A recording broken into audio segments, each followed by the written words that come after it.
дан приказ открывать огонь без предупреждения.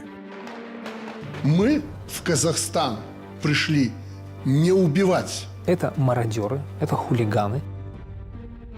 Калі расейцы ўжо ў вашым доме, часам вельмі цяжка прымусіць іх адтуль пайсці. Ассаляму алейкум, беларусы! Калі хтосьці яшчэ думаў, што пра нас пасля паўстання 20-го года забудуць, то цяпер ясна. Беларусь будзе ў цэнтры крызісных і крывавых падзеяў, хоць і не са сваёй волі. Вітаю, спадарства, з вами Ярослаў Сцешык, а на Белсаце глобальнае пытанне. І сёння мы ляцім у Казахстан разам з віцебскім дэсантам.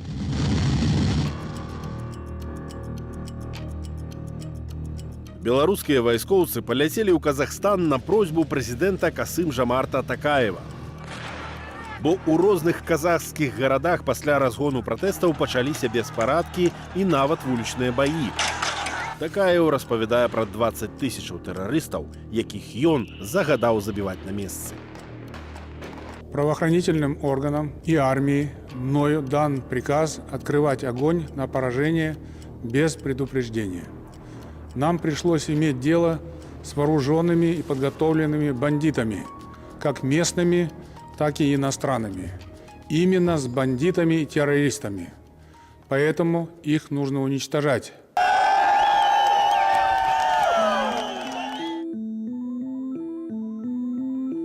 Забітых і параненых усё больш. Тысячы казахскіх пратэстоўцаў арыштаваныя. Ім пагражае пажыццёвая турма. Такаев увёў паўсюль надзвычайнае становішча. Замяніў усё кіраўніцтва сілавых структураў, бо раней вайскоўцы і паліцыя не хацелі страляць у людзей. І запрасіў дапамогу з-за мяжы. Адбылася найбуйнейшая ў 21 стагоддзі расійская паветраная аперацыя.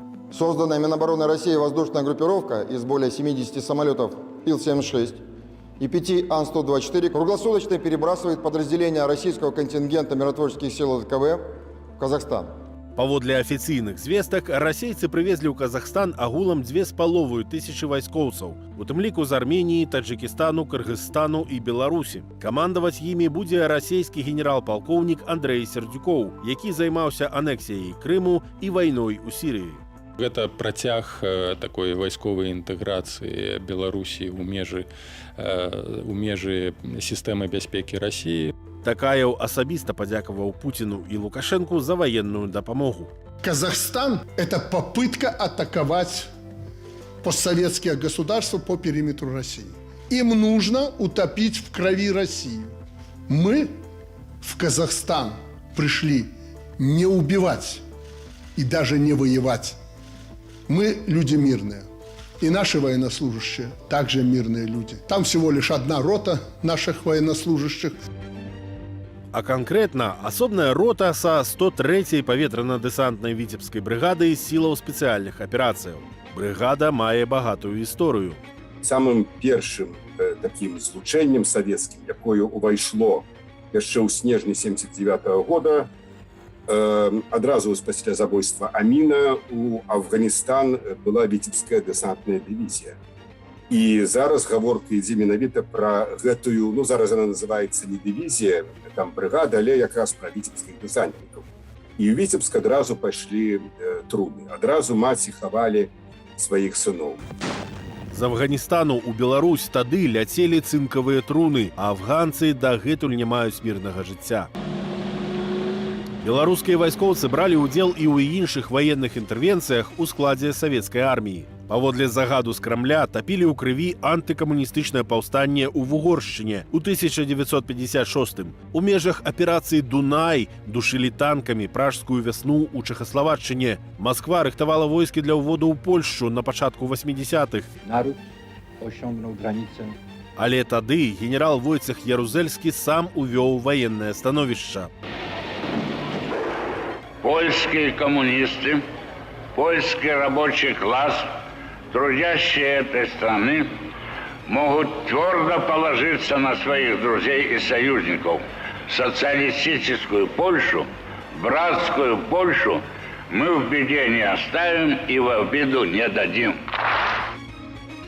Тады гэта былі інтэрвенцыі арганізацыі варшаўскай дамовы. А цяпер першая ваенная аперацыя АДКБ – арганізацыі дамовы калектыўнай бяспекі. На пачатку 90-х нацыянал-дэмакратычныя дэпутаты Верхоўнага Савету Беларусі выступалі супраць далучэння да арганізацыі, бо ёсць рызыка не толькі стратаў сярод вайскоўцаў. Казахі могуць узненавідзець беларусаў за ўдзел у расійскай ваеннай аперацыі, мяркуе Сергей Навумчык. Нават калі б яны выконвалі толькі, як заяўлена, ахоўчую функцыю, ахоўвалі нейкія грамадскія ці дзяржаўныя будынкі, не вступалі ў баявыя дзеянні, нават пры гэтым яны будуць успрымацца казахскім народам як захопнікі, як тыя, хто падавіў народны пратэст. Самыя пратэсты разгарэліся 2 студзеня ў горадзе нафтавікоў Жанаўвэзэне, бо там удвая падскочылі кошты на звадкаваны газ, пабочны прадукт нафтаздабычы, асноўнае аўтамабільнае паліва для небагатага насельніцтва. Пратэсты перакінуліся на іншыя гарады. Касым-Жамарт Такаеў звольніў урад і загадаў знізіць цану на газ, але было позна. Калі глядзець толькі на паведамленні СМІ, асабліва дзяржаўных, то ў Казахстане нібыта все заўжды было цудоўна, не было ніякіх падставаў для пратэстаў, а цяпер вось практычна рэвалюцыя адбываецца. Чаму так? Ярослав, если смотреть на сообщения белорусских СМИ до лета 2020 года, то там, в общем-то, тоже было все спокойно, было все хорошо, была всегда поддержка действующего главы государства. Потом внезапно оказалось, что, в общем-то, это совсем не так. Здесь примерно та же самая ситуация. То есть то, что пишут про правительственные СМИ, очень далеко, я скажу, такой действительности. А іншых СМІ у Казахстане няма наагул, як няма і палітычнай апазіцыі. Іх планамерна пачаў знішчаць на пачатку 2000-х Нурсултан Назарбаев, першы прэзідэнт, які кіраваў яшчэ Казахстанскай сацыялістычнай рэспублікай. За Назарбаевым людзі ў цывільным падпальвалі рэдакцыі газетаў, грамілі тыпаграфіі і офісы, расстрэльвалі тэхніку тэлеканалаў, журналістаў запужвалі, атакавалі, білі. Назарбаевскія суды закрывалі цэлыя рэдакцыі. А протесты были, просто про их мало кто ведал. Когда вот этот расстрел Жаназень в 2011 году произошел, то власть заняла сначала такую позицию. Это мародеры, это хулиганы. Якобы сообщили о том, что какие-то склады с оружием, как всегда, были найдены. У тым самым горадзе Жанаўвэзен 11 гадоў таму нафтавікі зладзілі шматмесячны страйк, які скончыўся сутычкамі з паліцыяй і расстрэлам натоўпу з аўтаматаў. Ігор Віняўскі тады быў галоўным рэдактарам газеты «Взгляд», адной з нешматлікіх незалежных рэдакцый. Когда 16 декабря произошел расстрел, и по государственным каналам показали, что это были бандиты, мы сказали, нет, ребята, это было не так. Посмотрите, власть просто нагло, полицейские стреляли в спину убегающим людям, там не было никакого оружия, там не было никаких погромов, там были просто расстрелы, и нам этого не простили. Ігар трапіў у следчы ізалятар Камітэту нацыянальнай бяспекі Казахстану паводле крымінальнай справы аб спробе зрынання ўлады. Але пашанцавала, вызвалілі пад ціскам еўразвязу. Наколькі ў Казахстане моцная вось гэтая клановасць, нейкая такая клановая сямейная система? Я бы сказал, что это, наверное, даже определяющий фактор вообще как таковой государственной и общественной системы. Это даже как бы, без иронии, если, допустим, один человек каким-то образом попадает во власть, то, соответственно, он старается подтянуть во всевозможные места, где только можно расставить своих людей. В такой ситуации начинает процветать коррупция. Народ Казахстану у большасці падзелены на 3 жузы – гістарычныя родаплемянныя аб'яднанні казахаў-качэўнікаў, што адрозніваюцца і этнічна, і супольнымі інтарэсамі. Кожны жуз, у сваю чаргу, дзеліцца на плямёны або кланы, а кланы – народы. Нурсултан Назарбаев і Касым-Жамарт Такаеў належаць да старэйшага жузу, хоць і да розных кланаў. Звычайна кланы спаборнічаюць, але ў казахскай палітыцы бываюць выключэнні. Первостепенно являются все-таки личные отношения между политиками. Возможно, это родственные связи, возможно, дружественные отношения. А потом уже второстепенную роль может играть принадлежность к какому-то жузу, либо какому-то клану. Дыпламат Такаеў хай сабе і з іншага клану, але заўжды быў чалавекам Нурсултана Назарбаева. У 2001-м, калі апазіцыя аб'ядналася ў рух «Дэмакратычны выбар Казахстану», менавіта прэм'ер-міністр Такаеў дапамог прэзідэнту распачаць масавыя рэпрэсіі супраць апанентаў. Я обращаюсь к главе государства с настоятельной просьбой сместить со своих должностей непрофессионалов и интриганов, работающих в его окружении. Если президент не примет мои предложения по кадровым вопросам, то в отставку уйду я сам. І ўсё гэта пад соусам барацьбы з міжнародным тэрарызмам. Смею заверить, что террористы находятся не так далеко от нас. Только за последние 3 месяца спецслужбам стало известно о 2 фактах готовившихся терактов на нашего президента. За свае паслугі Такаеў стаў пераемнікам Назарбаева, прэзідэнтам, але ўсё адно толькі другім чалавекам у Казахстане. Нашими законами я наделен статусом первого президента и Эльбасы, лидера нации.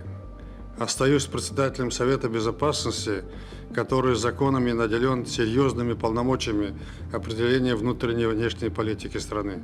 Назарбаев мог нават адпраўляць урад у адстаўку, але сёлета ў працэсе разгону пратэстаў Такаеў зняў самога бацьку нацыі з пасады старшыні Рады бяспекі і фактычна адціснуў Нурсултана Назарбаева ад усіх рычагоў кіравання. І ў афіцыйных паведамленнях горад Нурсултан, былую Астану, цяпер называюць проста сталіца. Трэба разумець псіхалогію дыктатараў і дыктатуры. Назарбаеў не сышоў без пасады прэзідэнта, калі б яму здароўе дазваляла працягваць выконваць гэтыя функцыі.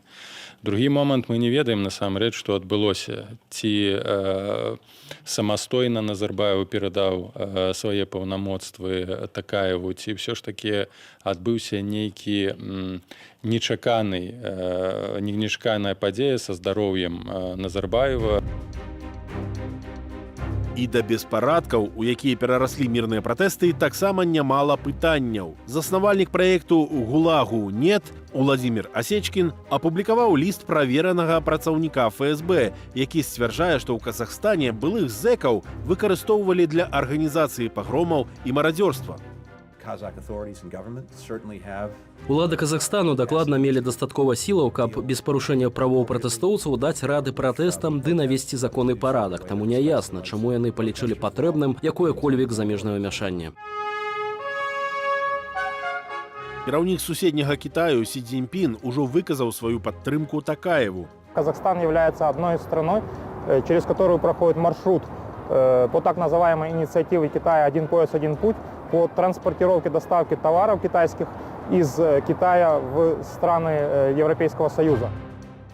Расія мае там яшчэ больш уласных інтарэсаў: здабыча урану для рэактараў і ядравых бомбаў, касмадром Байконур, тысячи супольных прадпрыемстваў і агульны Еўразійскі эканамічны саюз. В 2020 году торговый оборот между странами достиг около 20 миллиардов долларов. Кроме того, Казахстан является партнером по ОДКБ, он является партнером по ряду инициатив экономических Российской Федерации. Але за военную дапамогу Такаеву Москва можа запрасіць цану, агучаную Маргарытай Сіманьян, галоўнай рэдактаркай інфармагенцтва «Россия сегодня». Гэта фактычна ўвядзенне двухмоўя, гэта пераход знову на кірыліцу у граматыцы і гэта прызнанне Крыму, то бок фактычна ўсе тыя той палітычны прэсінг, які быў у дачыненні да Беларусі, будзе зараз выкарыстоўвацца ў дачыненні да Казахстана. У Такаева ёсць і карупцыйныя сувязі з Расіяй. Фонд барацьбы з карупцыяй знайшоў шыкоўную нерухомасць казахскага прэзідэнта, якая існуе фізічна, але юрыдычна знікла з расійскіх рэестраў. Почему тогда секретят элитную недвижимость семьи президента Казахстана Такаева? Вот выписка на 200-метровую квартиру его сына в Хамовниках. У нас она хранится давно, сегодня такую выписку уже не получить, объект удален. Ровно как и еще одна 170-метровая квартира бывшей жены президента Казахстана, тоже засекречена. Формально единственным объяснением этому может быть только то, что президент Такаев является кадровым сотрудником российских спецслужб. Выпускнік Маскоўскага інстытуту міжнародных дачыненняў Такаев заўжды быў больш прарасійскім, чым Назарбаев. Тое, што адбываецца ў Казахстане, моцна адрозніваецца ад падзеяў на мяжы з Украінай. Але найноўшая гісторыя дала нам такі ўрок. Калі расейцы ўжо ў вашым доме, часам вельмі цяжка прымусіць іх адтуль пайсці.